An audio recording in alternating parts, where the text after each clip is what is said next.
بنی اسرائیل کا ایک شخص ایک فحاشہ عورت کے پاس گیا اور وہاں سے نکل کر غسل کے واسطے ایک نہر میں گھسا۔ پانی نے اسے آواز دی کہ اے شخص، تجھے شرم و حیا نہیں کہ تو نے توبہ نہیں کی تھی کہ میں کبھی ایسا نہیں کروں گا؟ وہ شخص پانی سے گھبرایا ہوا نکلا اور کہتا جاتا تھا کہ میں نے ہمیشہ اللہ تعالیٰ کی نافرمانی کی ہے۔ چنانچہ ایک پہاڑ پر پہنچا جہاں 12 آدمی عبادت میں مشغول تھے۔ وہ شخص بھی انہی لوگوں کے ساتھ رہا حتیٰ کہ وہاں قحط واقع ہو گیا۔ تو وہ لوگ گھاس اور چارے کی تلاش میں اس شہر پر آئے۔ جب نہر کے پاس جانے لگے تو اس آدمی نے کہا، میں تمہارے ساتھ نہیں جاؤں گا۔ انہوں نے کہا کہ کیوں؟ کہا کہ وہاں میرے گناہ کا جاننے والا ہے، مجھے اس سے شرم آتی ہے۔ چنانچہ وہ لوگ اسے چھوڑ کر آگے بڑھے۔ نہر نے آواز دیا، اے عابد، تمہارا ساتھی کہاں ہے؟ اسے کیا ہوا؟ انہوں نے کہا کہ وہ کہتا ہے کہ یہاں ایک اس کے گناہ کا جاننے والا ہے، وہ اس سے شرماتا ہے کہ کہیں اسے وہ دیکھ نہ لے۔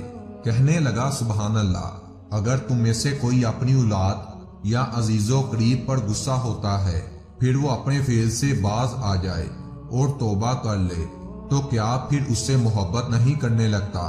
تمہارے ساتھی نے بھی توبہ کی اور میری پسند کا کام کرنے لگا۔ اب میں بھی اسے اپنا دوست مانتا ہوں۔ اسے جا کر لے آؤ اور اسے خبر کر دو اور میرے کنارے پر اللہ کی عبادت کرو۔ ان لوگوں نے اسے خبر کی اور وہ شخص بھی ان کے ساتھ نہر کے کنارے پر آیا اور اللہ تعالیٰ کی عبادت میں مصروف ہو گیا۔ ایک طویل زمانے تک وہ لوگ وہیں مقیم رہے اور اللہ تعالیٰ کی عبادت کرتے رہے۔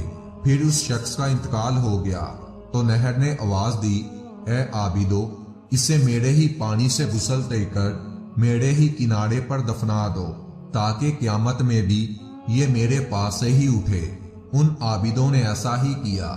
پھر سب نے کہا، چلو آج رات اس کی قبر کے پاس سوئیں، اب صبح ہی اٹھ کر چلے جائیں گے۔